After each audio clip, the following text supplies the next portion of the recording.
Hello, everybody in Stuttgart. My name is Bill Plympton.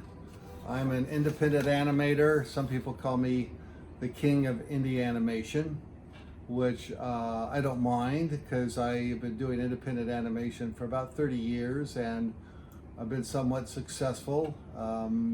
Made a lot of really good films, maybe some films that aren't so good, but for me, it's just a pleasure doing the kind of films that I want to do. So I will talk about that.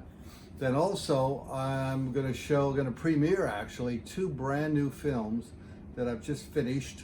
But let me talk about my career a little bit. This is my drawing board. This is my drawing board at home. I'm at home most of the time now simply because of the virus. So I'm doing a lot of work here. You can see, if you want to pan over there, you can see stacks of drawings over there I'm working on. And here's a whole new music video I'm doing down here. It's a bunch of drawings for the new music video. And you can see it's pretty cramped. It's not very official, not very clean, but I don't know, for me it just works for me. That's how I like to work. So I'm from Portland, Oregon, which is, as you know, on the west coast of America. It's right above California, and it rains a lot there. And because of that rain, I stayed indoors and amused myself by drawing. And I love to draw. Even when I was like 1 or 2 years old, I always had a pencil in my hand, scribbling on the wall or scribbling on the floor or whatever. So as I got better and better, I really enjoyed showing my drawings to my friends, my family, my kids at school, things like that, and they thought I was really funny. Now my dad, Donald, who was a banker, even though he was a banker, he was a very funny guy. And I remember at parties we would have 4th of July picnics or, you know, cocktails or something like that. My dad was always the center of attention because he was so funny. He would make jokes, he would say funny things, do funny things. And I was really jealous that he was so popular. And so I said, I want to be like that. I want to be really popular. I want to make people laugh. Now, I'm not very good with words in terms of making people laugh. So I realized that my drawings could do that. They could make people laugh. So right at a very early age, that was my goal in my drawings, was to make cartoons that were funny, that I thought were really hilarious, actually, really crazy. So even in grade school, I was doing cartoons for the student newspaper. I did it in high school. I made cartoons. So I knew pretty early on that was the life for me. Also around this time, Disney had a TV show every Sunday night called The Wonderful World of Disney. And I watched that religiously. I couldn't wait for that show to come on because he would show behind the scenes of what the animators did. He would show clips from his new films. He would talk about new stories he was working on. So it was really inspiring for me to watch the show. And in fact, at a very early age, I wanted to work for Disney. That was my goal in life, was to be an animator for Disney. And so I would draw Mickey Mouse and Goofy and all those famous Disney characters, Donald Duck, and I felt like I was pretty good. And then around when was it? 63, 62, I went down to visit my aunt, I'm sorry, who lived in Long Beach, California. And so she took me to Disneyland. And it was at Disneyland that I saw this book called The Art of Animation. It's sort of a workbook, you know, how to do animation. It's a workbook on the whole studio system of animation. And then in the back, they had something like what to do if you want to work for Disney. So this was my inspiration for, you know, how to work for Disney. And then I found this other book. I think I found this in junior high school. And this is Preston Blair, who Preston Blair was, to me, one of the great animators. Not only was this book a big influence on millions of kids who did animation, but he was also a great animator. He did a lot of the MGM, Tex Avery, Red Hot Riding Hood films, you know, which are classics. In fact, the girl is in here, the Red Hot Riding Hood girl. He animated her. Here she is here. And I met him once. I met him when I was in LA, I think in 1990, something like that. And I went to his house. He lived in San Francisco, or south of San Francisco. And he showed me all of his drawings from Red Hot Riding Hood and Fantasia. But also he had great walking cycles. This is the greatest book, handbook for animation, how to do animation. So at a very early age, I knew how to draw cartoons. I love these here, the cartoon takes where animals are freaking out. I love that stuff. Anyway, so this book and the Art of Animation book by Walt Disney were my two Bibles. This is what I used to learn how to do animation. Although I didn't have a chance to do animation until much later in my career. When I went to college, I met a guy named Bob Summers, and he ran the Film Society. We showed Fellini and Godard and people like that. And so I told him I wanted to be an animator, and he said, well, we don't have any animation classes here, but I do know someone who has an animation stand.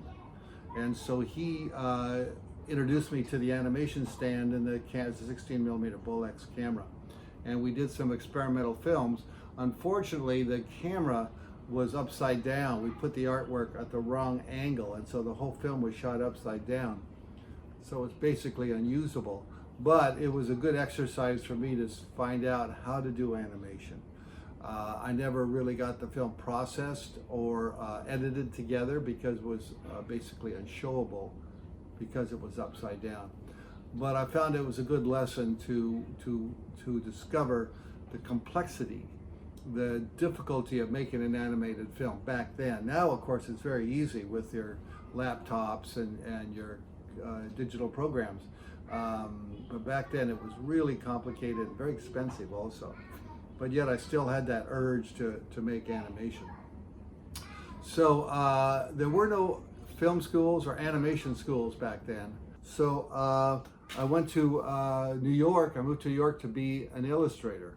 Plus, by that time, Disney had died, and the studio was almost bankrupt. Walt Disney Studio was almost bankrupt. And there was no real outlet, no real opportunity for me back then. So I decided to move to New York to become an illustrator, a cartoonist, illustrator, caricature artist, people like that.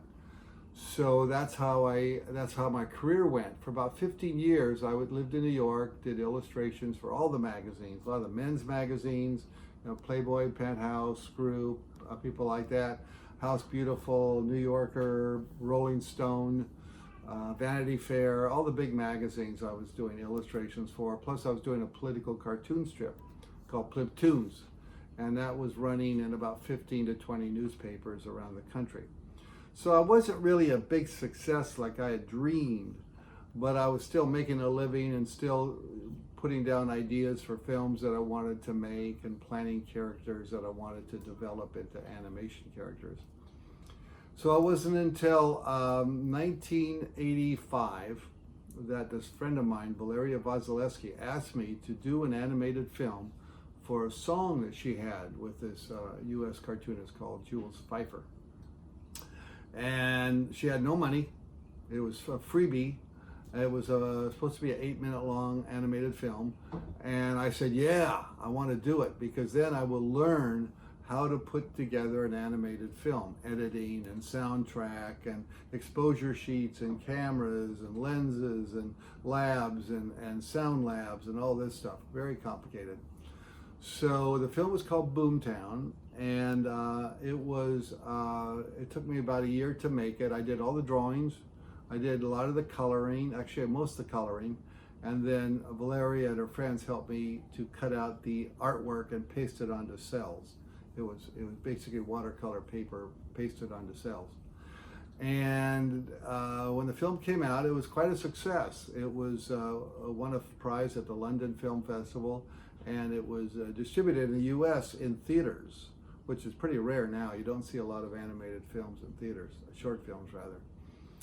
And so with that knowledge, I thought, wow, I'm going to make my own film then. And so what I did was, let me get some paper and I'll show you. I came up with an idea of doing some guy's head. It's really sort of a boring face guy, big nose, tiny eyes, greased back hair, kind of a sleazy guy, and a little mustache, and a suit and tie. I love suit and ties because I did those all in my political cartoons. I did a lot of suit and ties, and I just love suit and ties. They're really funny for me. And so this is the guy I did. And then I hooked up with Maureen McKelleran, who's a musician friend of mine. In fact, I was in a band with her back in the 70s, a country western band. We played cowboy music. And she was a brilliant musician and a brilliant songwriter. And so we played bars and stuff. And I always loved her voice. So I asked her to sing, have this guy be, or have her voice be this guy's singing voice. And unfortunately, I was too cheap to hire a male singer. So I had Maureen sing it and then slow it down.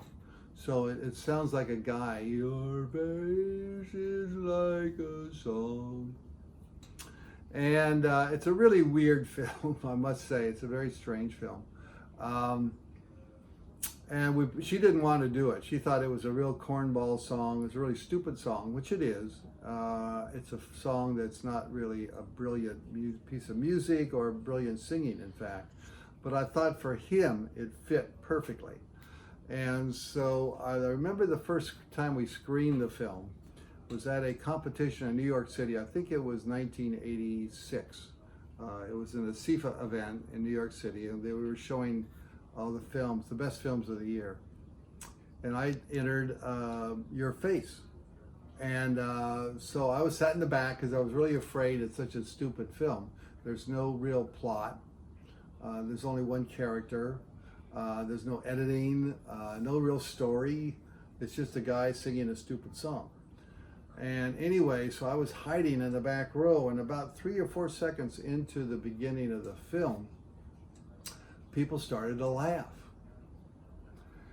And I can't tell you how incredible that was, because throughout all my 15 years of being an illustrator and gag cartoonist, I'd never heard people laugh at my drawings, because they all went out to, in magazines and newspapers, and it was all private audience.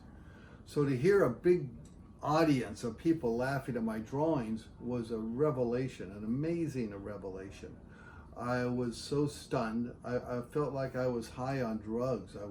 Felt like I was levitating. I was floating in the air. It was such a magical, wonderful experience. And then after got a lot of applause, people really liked it.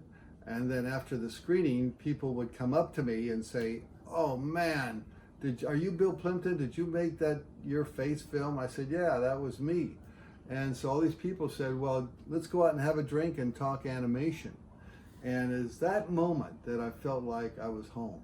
Like, this is what I dreamed of as a kid, as a 5-year-old kid. This is what I wanted my life to be like. And so we went out drinking, and the next day I called up all my magazines and newspapers. I said, "I'm quitting animation. I'm not going to do it anymore. I'm quitting print and illustration. I'm going to start doing animation."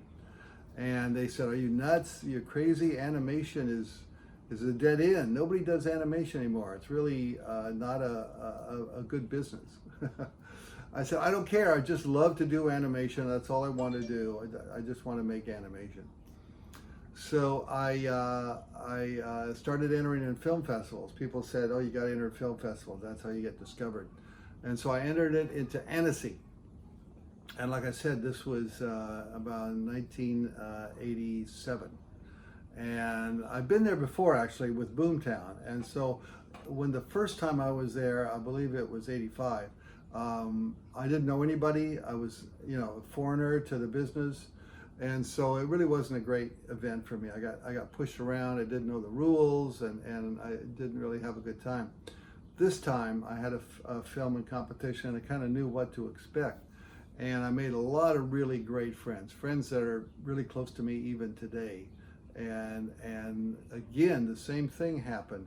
They showed the film, and people broke out in applause. I mean, amazing applause, and they're laughing all the way through, and I was, levitating again.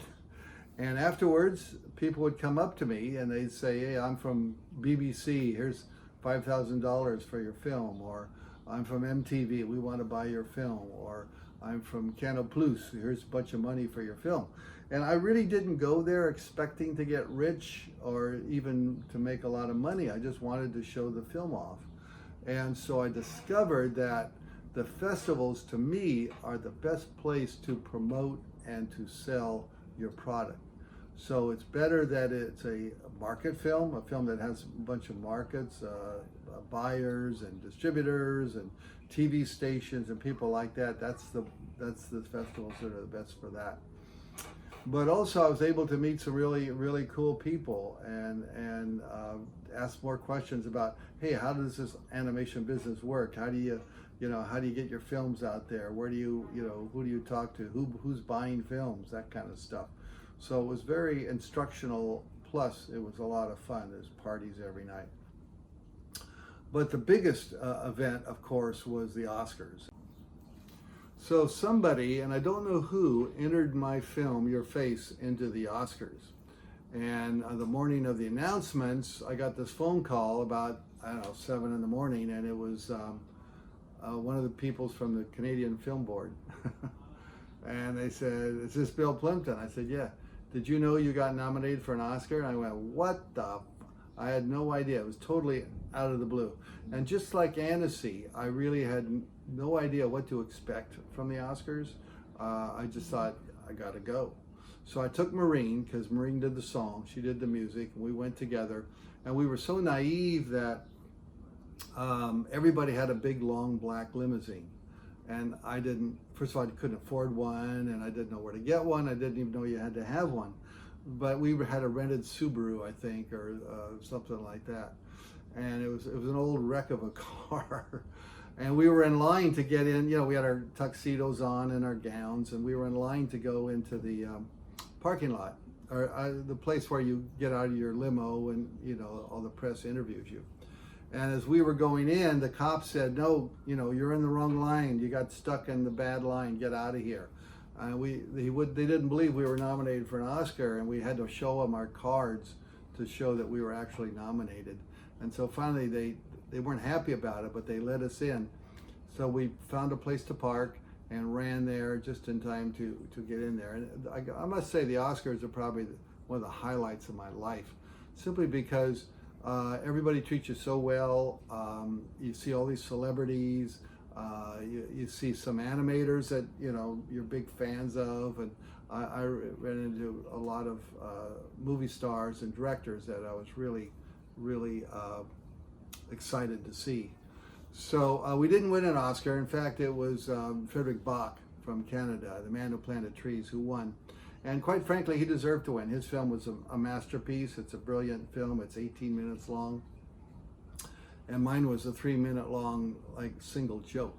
So I was proud to be nominated. It was really, really exciting. And then, with the success of Your Face, I started making other short films. I had a lot of ideas from a lot of what I was doing, gag cartoons for magazines. I had a lot of ideas. So I started taking those ideas and turning them into short films, like How to Kiss was actually originally a cartoon for Rolling Stone magazine. And that was a very successful short. I sold that to a lot of TV stations around the world. And I did 25 Ways to Quit Smoking, One of Those Days, Plimp Tunes. And so I did about 5 or 6 of these short films, and I put them together with some other experiments in animation I had done. And I realized I had an hour-long videotape collection. And when I realized that was an hour long, I said, geez, I could have done a feature film. Within the last 3 or 4 years, I could have done a real feature film. And the whole idea that one can make a feature film by themselves was never anything I had contemplated or even imagined. It just sort of struck me as weird that I had made a feature film in 2 or 3 years just doing these short films. So I decided to make one. And I called Maureen McKellar again, my musician, and I said, Maureen, let's do a film like Yellow Submarine, only using American music like country western, rockabilly, Delta blues, pop, surfing music, that kind of stuff. And she said, yeah. We brought in Hank Bones, who was a great musician friend of ours that did a lot of the instrumentation. And we put this film together. It was budgeted around $150,000, which is really very low compared to animation today.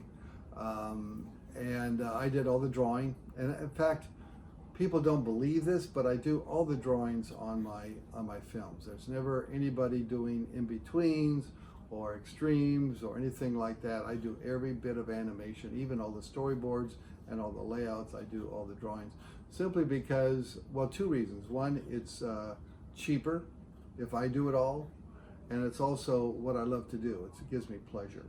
So I prefer doing the drawings myself. So the name of the film was called The Tune, and it was about 72 minutes long, and we took it to Sundance Film Festival. And this was the early days of Sundance, because the year before they had Sex, Lies, and Videotape, which was a huge hit, not only at Sundance, but also in theaters. It made a lot of money. It's a Steven Soderbergh film. And so the next year I went with The Tune, and Maureen came also.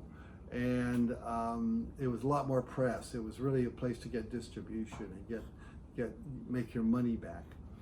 And we got really good response in the audience, a lot of applause, a lot of questions, a lot of buzz going on for The Tune. I remember one thing, that we went to a party, a director's party actually, and this nerdy guy comes running up to me.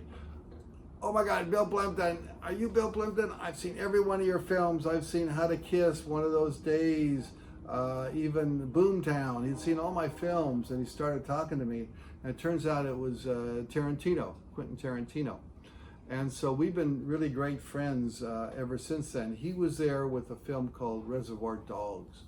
And it was this is before I'd heard about his film. And it was before all the craziness that happened. People were fainting in the audience. People were running out of the theater.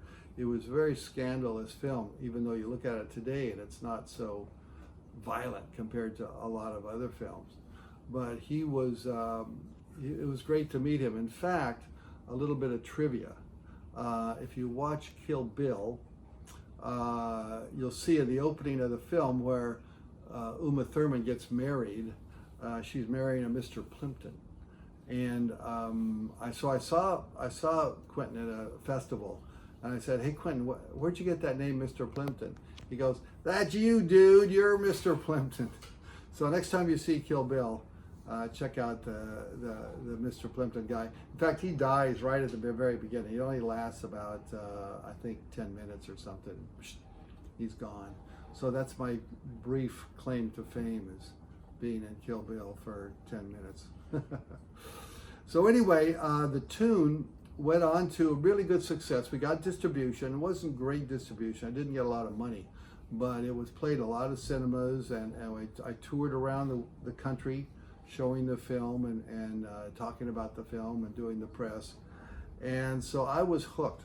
I was really hooked on doing feature films, because for $150,000, and it took about 2 years to make, something like that. A year for drawing, and then a year for post-production and pre-production.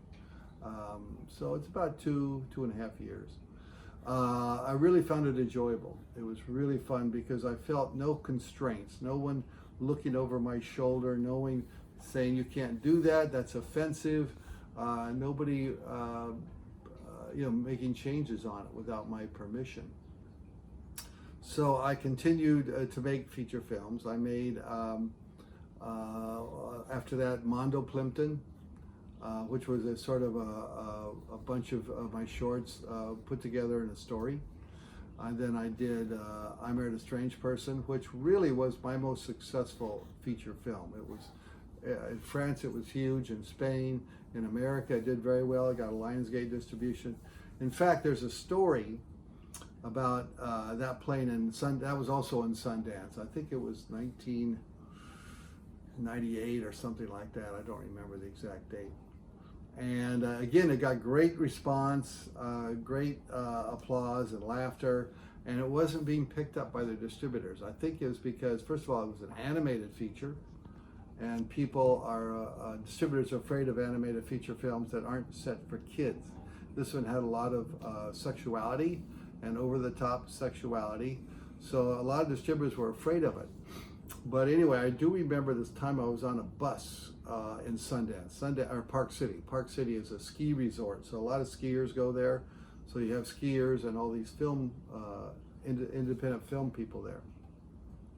And so the head of Lionsgate Film was on the bus, and I went up to him, and which is typical. I gave him a card and said, "This is my film, I Married a Strange Person. You got to see it. I think you'll really like it." I don't know. I'm really busy watching films. I don't know if I can see an animated feature film. And then sitting right behind me, just by pure dumb luck, was this skier kid. And he said, "Did you make I Married a Strange Person?" Dude, that film rocked. That was so great. It blew my mind. That was so amazing. And so the distributor was looking at him like that and said, maybe this film isn't so bad. So because of that guy, that skier dude guy, Lionsgate picked up the film because he was right there at the right time, saying what a good film it was. So I'm thinking in the future, I'm going to take a lot of buses in Sundance and bring along an actor friend of mine and say how great my films are. So after the success of The Tune and I Married a Strange Person, I really went on a craze for doing animated features. I did Mutant Aliens, which was also a very good success. I did Hair High, which was something a little bit different because I really wanted to hit the big time. I wanted to be like Disney and have a real star-studded film. So my cousin, Martha Plympton, who was in Goonies, if you ever saw Goonies, called up all her friends in Hollywood and asked if they wanted to be a voice in my film as a favor. So it was really amazing that she got these great people. So I went out to Hollywood. We rented a sound studio for a day and recorded all these voices. We had David Carradine, Keith Carradine, Beverly D'Angelo, Sarah Silverman. It's a lot of really good, Martha Plympton, of course, a really great list of names in the film. And I spent a lot of money. I think I did a big special for the Cartoon Network, an hour-long Christmas special. And with the money from that, I was able to finance Hair High, which is almost $500,000. And for an independent, that's a lot of money. I was betting on it. And I thought the film was really good. And when I finished it, it flopped. Nobody wanted to distribute it. It really didn't make sense because it's really a beautiful film. I think it's a really nice film. So I was so disappointed. I was really, really depressed that it wasn't a success like I imagined it. And so I said, well, the next film, I'm not going to use any stars. In fact, I'm not even going to use dialogue. It'll just be picture and music and sound effects. And that's it. And bare bones. And the budget went down from $500,000 to 1.2 million, something like that, 1.5 million. I'm sorry, 1,500,000, $150,000. I wish I could do $1 million film. That'd be great. So anyway, that film was called Idiots and Angels. And the idea for that film was about a bad guy, a really sleazy guy. And I like doing films about sleazy guys. That's why I love noir cinema. Who is in the shower and he feels a bump on his shoulder. And he doesn't think about anything about it. And it keeps growing. And it's almost like a tiny wing growing out of his back. Two tiny wings growing out of his back. and he keeps trying to cut it off and to get rid of it. It keeps growing back, and he finds out that the wings actually make him do good things, which he doesn't like to do. He's a very selfish, rude, bad guy, and so these wings are trying to, sort of like a personality, trying to get him to be a nice guy. And that film was actually a big success. It did very well in France, it did well in Europe, did well in the US. And so I wondered, why am I spending all this $500,000 on a film like Hair High when these more personal films, they're sort of monochromatic, pencil on paper, very, very cheap filmmaking. And by this time I was doing digital filmmaking. I wasn't shooting it on a big camera. I wasn't, hand-painted cells, which was Hair High. That's one reason it was expensive. And so I found that I could make films a lot cheaper using a digital animation system. So the next film I did was called Cheatin', and that was also a big success. It made good money. I didn't get rich on it, but it was enough to keep making my feature films, to keep the money coming in the studio. And that film is still making money for me. And then I did a film with a buddy of mine called Jim Lujan, who lives in LA, and this film is kind of like a Tarantino animated film. It's very raw, kind of crazy humor, crazy violence, crazy characters, a lot of sort of the underbelly of Los Angeles, bikers and drug dealers and crooked politicians and crazy religious cultists and wrestlers, and it's really a bizarre film. And it was really fun because on this film I didn't have to write it or do the voices, even the music. Jim did the music. All I had to do was the animation, put all the pieces together in my studio and make the drawings and color the drawings, which was fairly cheap and easy to do. And it was his style too, his drawing style, which I liked a lot because it was much cruder, sort of like an underground comic. And that was a pleasure to do that kind of filmmaking. And so now the big project I'm working on now, and I can't show you any clips because it's still really early in the process, although I've done about a quarter of the animation, but our studio has been so busy with these other projects that I haven't been able to put my animation together with sound and music and proper editing. The film is called Slide, and it's about a slide guitarist who comes into, in fact, I'll do a drawing for this guy too if you want. He's a loner, but he's sort of a mystical guy. He comes into town and cleans up all the corruption. And it's a little logging town, which is similar to where I grew up. I grew up in Oregon. There's a lot of logging towns around me, so this is very personal film. And he comes in and cleans up this town playing his guitar. Let's see if I can draw the guitar here. It's hard to draw it at an angle like this, but I'll give it a shot.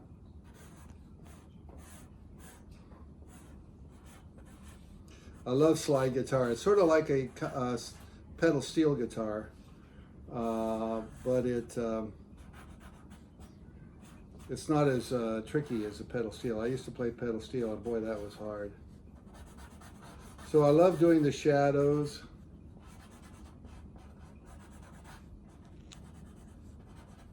Give him a little bit of hair here. He's kind of a rugged guy.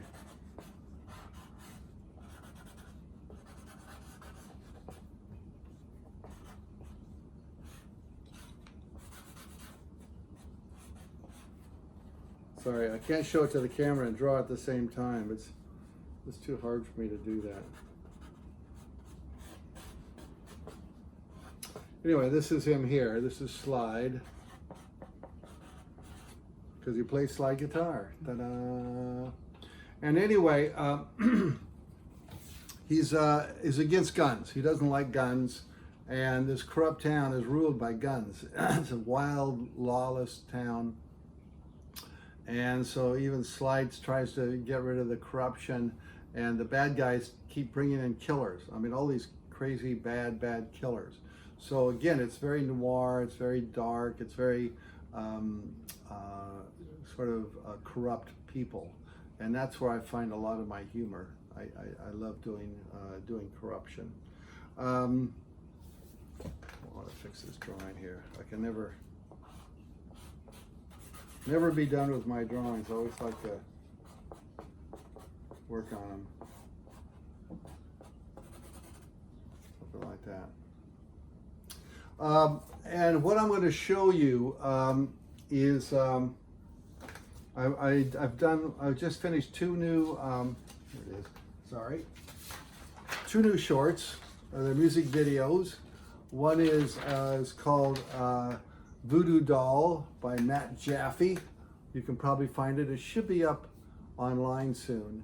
Voodoo Doll by Matt Jaffe, Jaffee. And the other one, which I just finished, just like a week ago, is called Odd Duck, ODDDUCK, by Jeff Perry. And I really recommend you see the Odd Duck one is really interesting because I'm not a big jazz aficionado, but he sent me the music and I found it was really free form and kind of liberating, and that there was no real melody. It's just a bunch of jazz sounds. And so he told me he wanted an abstract film. I mean, not perfectly abstract, but there's no real plot to it. There's no real idea. There's no real character to it. And so I thought I'd experiment with watercolor. And I've never really done watercolor and animation before. So this was a real, a new direction for me. So I did this watercolor animation for Odd Duck.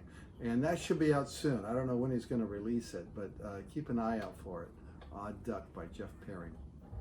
And then I'm doing another couch gag for The Simpsons. Now, The Simpsons goes way back. When I was in college in Oregon, Portland State, there was a film festival. And I thought, oh, this is cool. I get to see some animated films, some cool films. So I went to it, and there was this guy there, and he was showing what are called, what are they called? Long commercials. They're called industrials, and they were hilarious. They were so funny. I thought, wow, this is a kind of film I want to make. And so the guy was there, and so I came up to him very shyly and said, "Gee, I love your industrials. They're so witty and so funny. You know, congratulations." He said, "Well, hey, why don't you come up to my place and I'll show you some more. I have a projector in my garage. We can watch more films." So I went up there, and his name was Homer Groening, was the filmmaker's name. And on the floor doing drawings and scribbles was a guy named Matt Groening. And this was, of course, the famous creator of Simpsons. And so Matt and I became really good friends, and I've known him for 50 years, maybe longer. That's a long time. And I would see his cartoons in the newspapers and read his music reviews, and then he started doing The Simpsons. And of course, he became very, very famous and very, very popular, and very rich, of course. And so we would hang out at Annecy, or whenever we went to LA, we'd hang out, or at comic conventions. And he said to me once, "You know, Bill, you should do some stuff for The Simpsons." I said, "Are you kidding? I would love to do The Simpsons." And so he asked me to do a couch gag. This was around 2008, I think, something like that. It was about over 10 years ago. And it was really fun, and the money was great. It was seen all over the world. It was seen by millions of people. So this is my my drug, doing The Simpsons stuff. So I've done 6 couch gags. I'm working on a new one right now, and it's very surreal, very actually your face, kind of similar to your face. And so that'll be done probably in a month, and you'll probably see it in July or August, something like that. So keep an eye out for it. I don't have a title for it yet. I haven't thought of a title.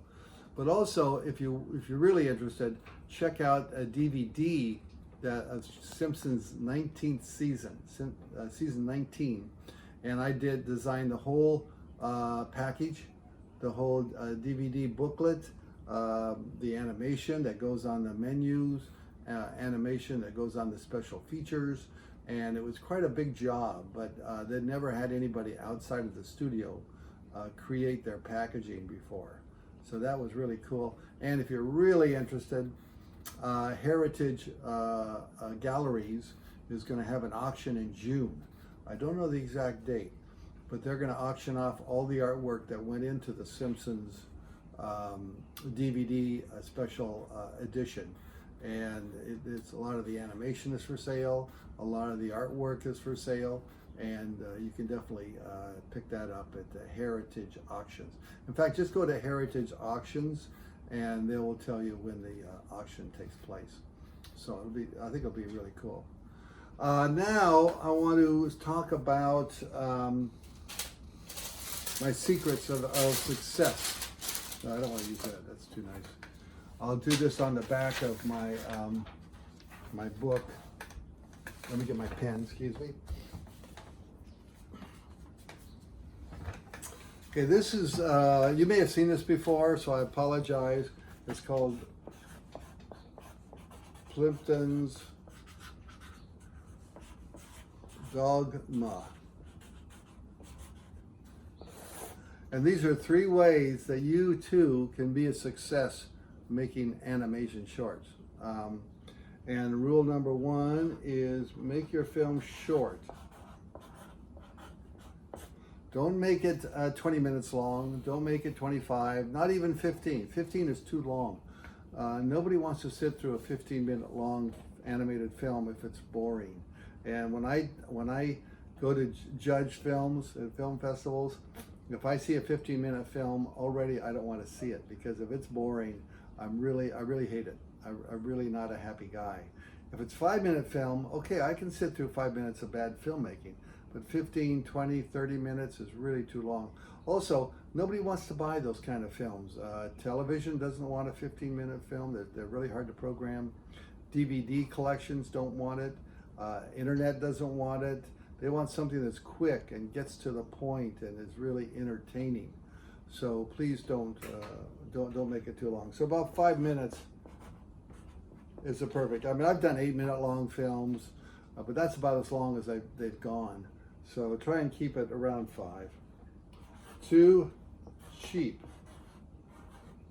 And now, thanks to the internet and laptops and the new editing programs, you can do that. You don't need to go to a lab or get your film processed at Kodak or anything like that.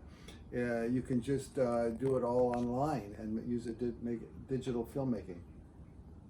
Also, don't use really expensive software like Maya is really expensive. You got to hire a lot of people to run it. You got to get a lot of computers. It's very slow, extremely slow. So the longer the process, the more expensive the film is. So try and keep away from really expensive programs. Also, don't use music like the Beatles or Rolling Stones or Frank Sinatra or Elvis.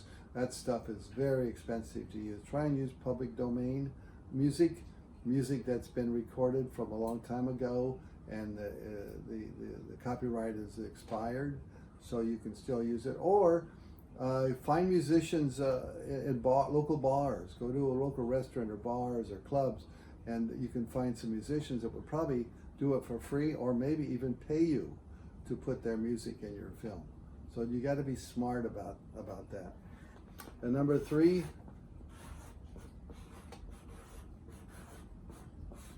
make it funny. I don't know why this is, but when people see animation, they want to laugh.